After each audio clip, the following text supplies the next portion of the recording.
Marlène et Jean-Claude sommes très heureux de te présenter une émission très spéciale afin de comprendre les faits d'actualité. Merci pour ta fidélité. C'est avec joie, une fois de plus, que je te retrouve afin de progresser dans la connaissance de la parole de Dieu. Aujourd'hui, nous verrons ensemble qui est Melchisédek. Nous avons vu hier qu'Abraham donna la dîme à Melchisédek. Mais qui est ce personnage? Nous avons deux références bibliques. La première se trouve au livre de Genèse, chapitre 14, les versets 17 à 20. Genèse 14, les versets 17 à 20. Et la deuxième, c'est Hébreux chapitre 7, les versets 1 à 8. Hébreux 7, les versets 1 à 8. Avant d'aborder ce sujet, recherchons Dieu par la prière. Seigneur,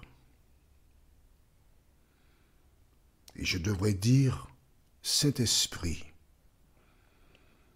car c'est toi le consolateur qui, au départ de Jésus, est là pour nous conduire dans toute la vérité.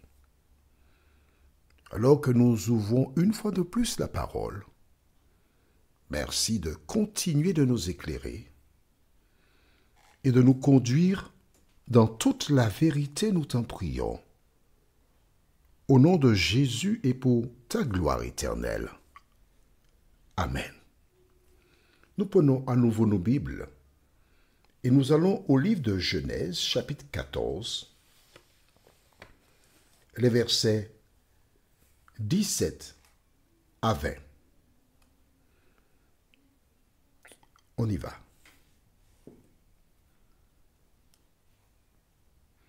Lorsque Abraham revint de sa victoire sur Kedorlaomer et sur les rois qui étaient ses alliés, le roi de Sodome sortit à sa rencontre dans la vallée de Chavé, c'est-à-dire la vallée du roi. Melchisédek, roi de Salem, fit apporter du pain et du vin. Il était prêtre du Dieu Très-Haut. Il bénit Abraham en disant qu'Abraham soit béni par le Dieu Très-Haut, le Maître du ciel et de la terre. Béni soit le Dieu Très-Haut qui a livré tes ennemis entre tes mains. Abraham lui donna la dîme de tout. Nous découvrons que ce personnage, Melchisédek, est le roi de Salem et en même temps le prêtre de Dieu. À partir de quel moment est-il entré en activité? Nous l'ignorons. La Bible ne le dit pas. La première fois qu'elle mentionne ce nom, c'est ici. Et il a la fonction. Il est connu et reconnu comme étant le prêtre de Dieu. Et c'est parce qu'Abraham a cette information qu'il rend la dîme au prêtre. Ce qui nous indique de manière claire et précise que Dieu avait déjà en ce temps-là, entre guillemets, quelqu'un ou un représentant sur terre qui devait recevoir la dîme. Rappelle-toi, il est roi de Salem. Plus tard, l'apôtre Paul qui jadis était Saul de Tarse, a écrit au livre d'Hébreux, et nous lirons dans Hébreux chapitre 7, à partir du verset 1er. Hébreux 7. Tu as bien vu qu'il était prêtre de Dieu et roi de Salem. Nous avons des informations venant de Paul. Hébreux 7. J'attends que tu aies trouvé parce que nous devons marcher de même pas.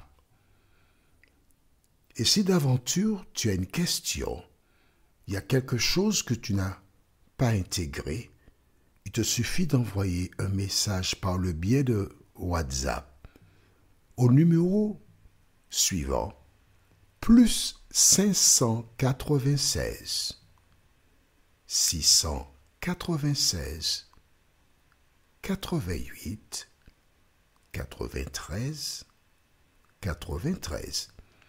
En fin d'émission, tu retrouveras les coordonnées. Lisons maintenant dans Hébreux chapitre 7 à partir du verset 1er. Ce Melchisédek était selon l'Écriture roi de Salem. Donc c'est bien le bon.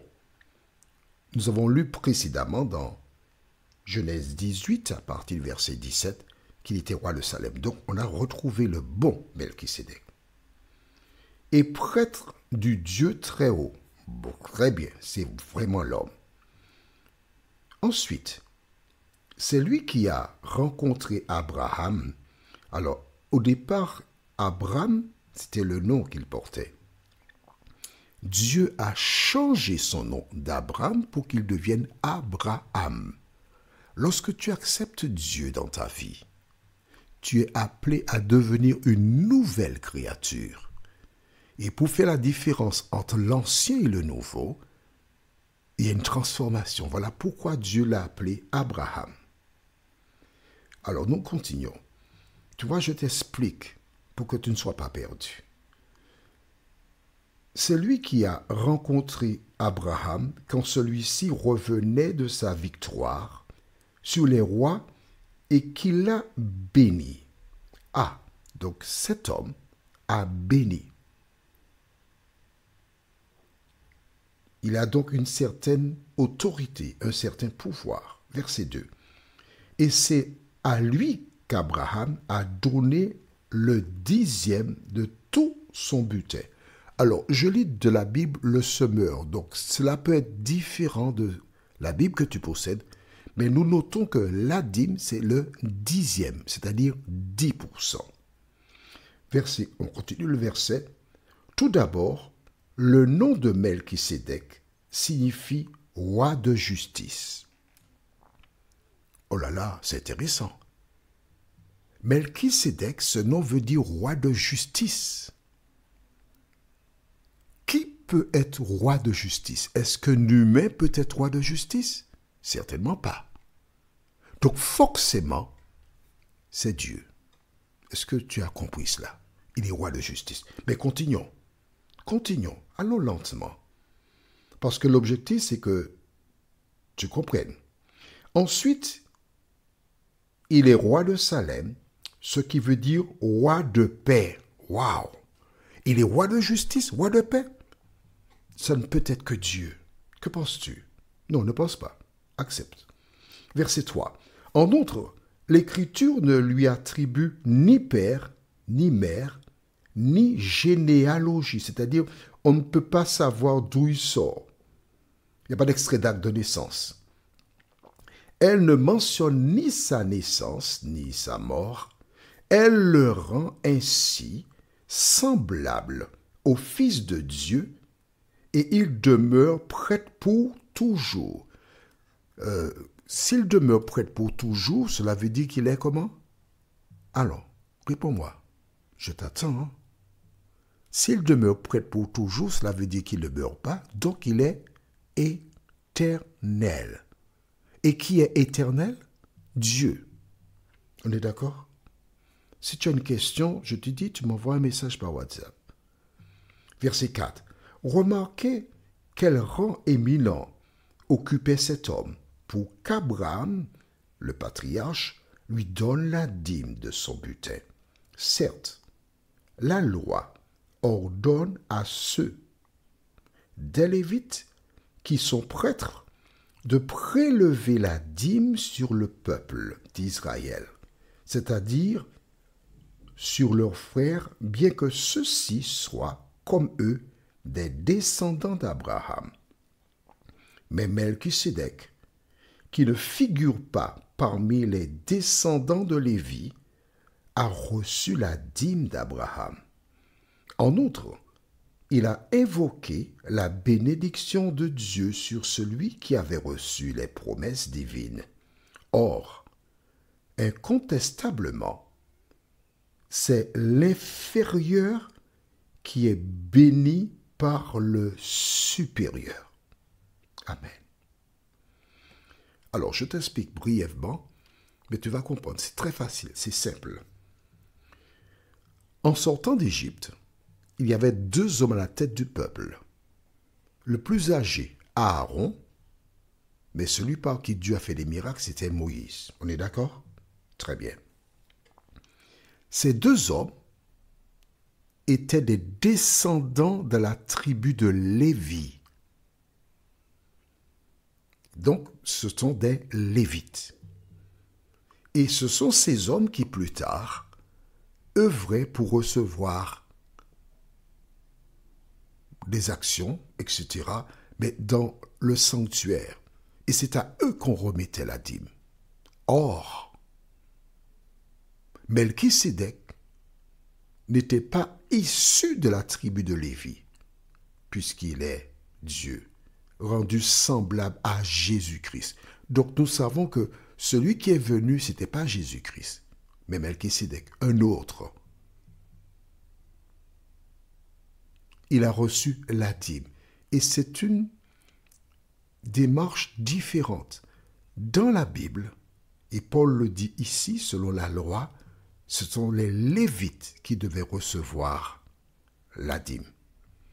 Mais Melchisédek était un sacrificateur, on va dire ça ainsi, supérieur aux Lévites, et il ne descend pas d'eux, et ils ne descendent pas de lui non plus, puisqu'ils sont des descendants d'Abraham, les Lévites. Mais la question est, aujourd'hui, qui sont les premiers Lévites ou encore pasteurs? C'est ce que nous découvrirons dans notre prochaine étude. Juste avant, prions. Notre Seigneur et notre Dieu, nous réalisons que Melchisédek était un prêtre qui exerçait, depuis quand nous l'ignorons, mais nous savons qu'Abraham, devenu Abraham, lui rendit la dîme. Et dans ce chapitre d'Hébreux, à aucun moment, Paul ne dit que la dîme a été abolie. Seigneur, merci de nous aider à continuer de découvrir ta parole et que le Saint-Esprit scelle cette dernière dans nos cerveaux, nous t'en prions, au nom de Jésus pour ta gloire éternelle. Amen. Que l'Éternel continue de te bénir et il me tarde de te retrouver. Nous sommes parvenus au terme de notre réflexion.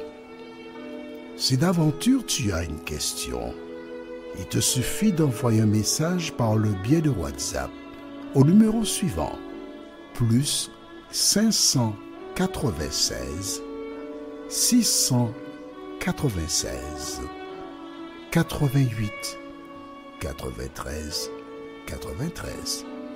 Et alors Jean-Claude, moi, je me ferai un réel plaisir de répondre à ta question.